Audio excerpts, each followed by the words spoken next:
I thought it was a joke too, but the way she said it wasn't like jokey. She was like, oh, come on, everybody knows Michelle Obama's the man. Like, remember that? Yeah, like, would Big Mike kill you for that? Well, I think she died because she had 1,000 plastic surgeries. But the thing about Michelle Obama is she's always negative. Everything she says has got a negative spin on it. She's negative about the country. She's negative about her time as First Lady. She's very negative about her husband. The cameras were rolling live when Joe Rogan leaned forward in his Austin studio, his usual relaxed demeanor replaced by something viewers had never seen before. Across from him sat Megyn Kelly, her hands gripping a folder that would change everything Americans thought they knew about their political system. What happened next wasn't just another podcast episode.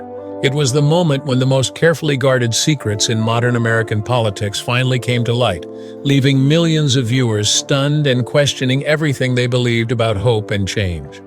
The significance of what unfolded that evening cannot be overstated.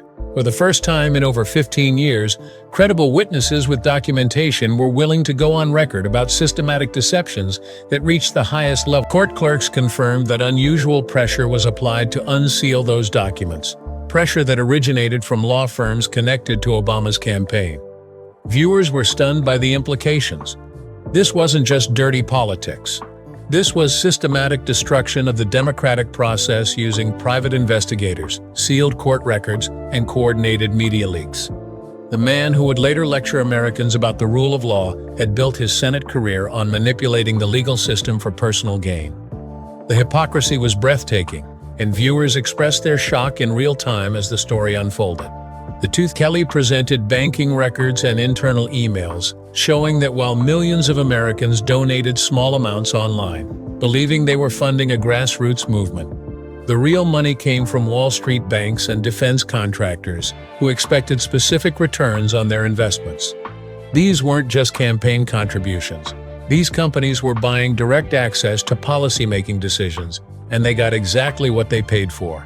David Chen, who worked as a liaison between Obama's campaign and major financial institutions, testified that Obama's team received detailed briefings about which banks were about to fail 3 weeks before the Lehman Brothers collapse. Instead of warning the American people or calling for immediate action, Obama's advisors saw a political opportunity. They quietly moved campaign money out of vulnerable banks while publicly downplaying the severity of the economic crisis. When the markets crashed, Obama was perfectly positioned as the change candidate, even though his own team had helped create the disaster. The live audience watched in horror as they realized the 2008 financial crisis, which destroyed millions of American families, was used as a political prop by the man who promised to fix it. Viewers flooded social media with angry reactions, feeling betrayed not just by Obama but by the entire political system that had allowed such manipulation to occur. The significance was clear. If Obama could use a national economic disaster for political gain, what else had been manufactured or manipulated for political purposes? The healthcare revelations struck even deeper. Karen Williams, who directed healthcare policy for the Obama administration, testified that the Affordable Care Act was deliberately designed to benefit insurance companies rather than patients. The public option, supported by over 60% of Americans, was killed because insurance executives made it clear their continued financial support depended on eliminating it.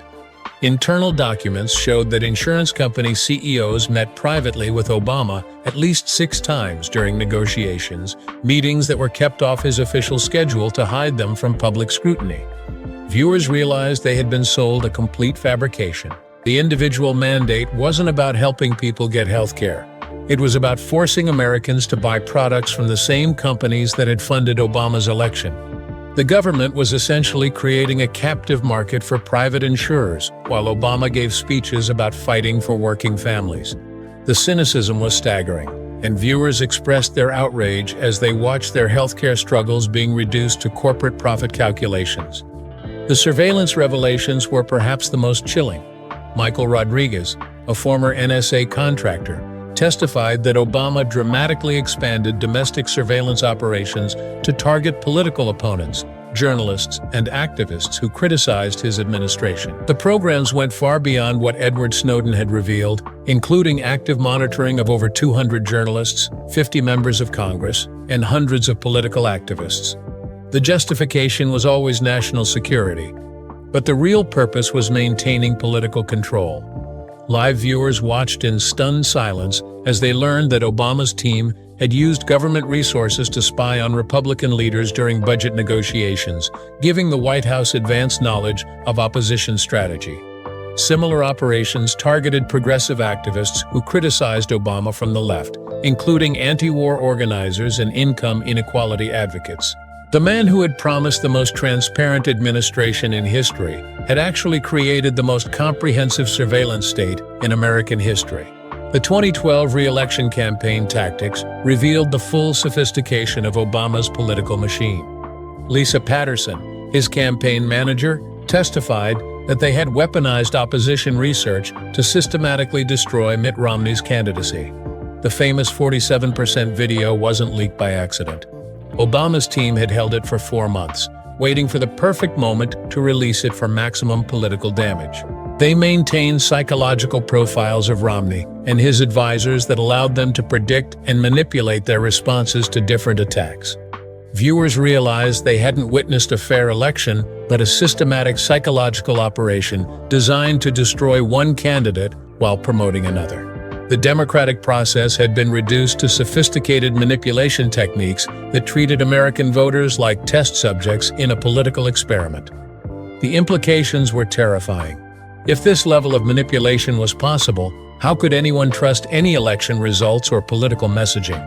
The media manipulation revelations explain why so many Americans had felt disconnected from mainstream news coverage. James Foster, Obama's communications director, testified that the administration had essentially bought favorable coverage through coordinated campaigns involving friendly journalists, strategic leaks, and direct payments to social media influencers.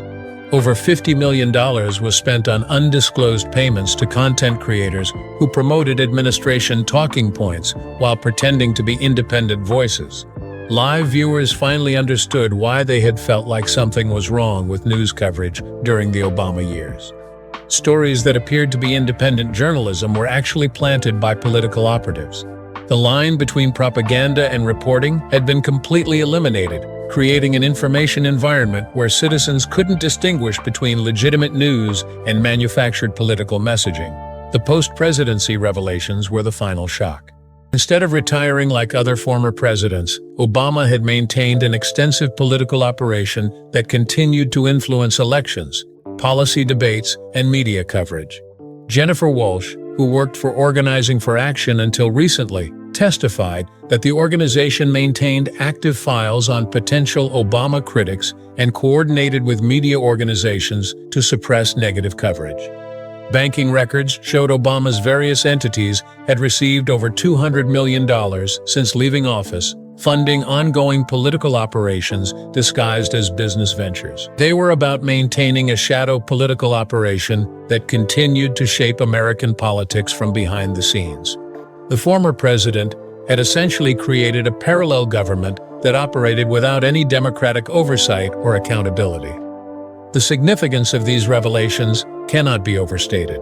If proven true, they represent the most comprehensive political deception in American history, involving systematic manipulation of elections, media coverage, government surveillance, and public policy over more than 2 decades. The man who promised hope and change had actually perfected the art of political manipulation while maintaining